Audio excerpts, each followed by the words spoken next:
कुल नाज़रीन असीं हिन वक़्तु मौजूद आहियूं ॻोठ गुलाम मोहम्मद लिगारी में, जिथे तव्हां ॾिसी रहिया आहियो त बिज़म तालिबुल मौला जे हवाले सां जेको मुशाइरो कयो वियो आहे, जेको ज़ेर सदारत एम.एन.ए. मखदूम जमील जमा जी सदारत हेठि कयो आहे। ॻोठ जेको आहे सो सूफ़ियुनि जो ऐं सादात जो ॻोठ आहे, तंहिंजे करे हिते लाइ का नई ॻाल्हि कोन्हे, छो जो हिते ज़िक्र अज़कार ऐं कलाम उहे थींदा रहंदा। अॼु मुशाइरो थियो, इलाही नवां दोस्त बि ॾिसण में आया ऐं चाहींदुसि त अहिड़ियूं महफ़िलूं मचंदियूं रहनि।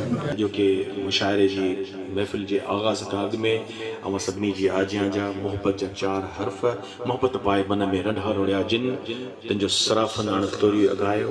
महफ़िल में मुलाक़ात जो मौक़ो न मिलियो घर, नेणनि जी निमाण आई से निहारे वेंदा। जनाब कहिड़ा कहिड़ा लफ़्ज़ वफ़ा आहे केर तो चए त बेवफ़ा आहे, बेरुखी हुन जी हिकयत आहे। रग रग में सो रत जियां सिकसार उन जी खुशबू आ, बेइल्मीअ जे सहरान खे सैराब करे तो कलम खणी, हू बादल गरजी बरसे थो वस्कार उन जी खुशबू आ। कौन जिंद खां थियो जुदा आहे, मूं अमन जी हई सदा आहे, सच हकीकत पुगो वफ़ाउन सां, इश्क हर जाए ते रहनुमा आहे।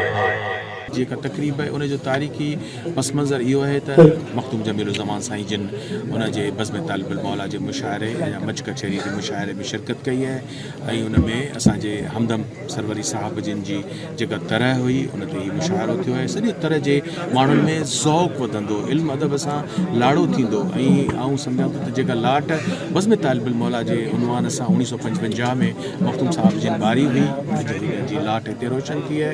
उन जे लाइ सईद ग़ुलाम हैदर शाह साहब जिन मुबारकबाद जा मुस्तहिक़ आहिनि ऐं तारीख़ी उन जी अहमियत इन करे आहे जो उन में मखदूम साहब जिन जे ख़ानवादे जे गादी नशीन मखदूम नूह सरवर नौलखी गोदरीअ जे शहज़ादे पगदार मखदूम जमील ज़मान साहब जिन उन मुशाइरे जी सदारत फरमाई आहे। निहायती सालनि खां पोइ हिकिड़े अहिड़े मुशाइरे में वञण जो मौक़ो मिलियो आहे जेको बहिराड़ियुनि जे अंदरि आहे। असां ॾिसंदा आहियूं त शहरनि में त हिन क़िस्म जा मुशाइरा थींदा रहनि था, पर बहिराड़ियुनि जे अंदरि काफ़ी सालनि खां हिन क़िस्म जूं सिहतमंद सरगर्मियूं घटि थी रहियूं आहिनि। कंहिं ज़माने में जश्न रूह रिहान जंहिंसां काफ़ी मुशाइरा बहिराड़ियुनि जे अंदरि थींदा हुआ, जंहिंसां असां ॾिठो त बहिराड़ियुनि जे अंदरि इलाही सारा न सिर्फ़ु शाइर पैदा थिया, पर बहिराड़ियुनि जो सियासी समाजी शौर बि वधियो, जिन पंहिंजी ॿोली सकाफ़त ॾांहुं प्यार जो इज़हार कयो। जेके प्रोग्राम बेड मुलाक़ात जो हिसाब किताब है, उन में माण्हू कुझु टाइम जे लाइ जेको आहे सो गमनि खां इन्हनि खां सभिनी खां अजान ख़्याल खां परे थो रहे। ख़ुदा करे सभु पंहिंजी जाइ ते ख़ुशी ॾिए।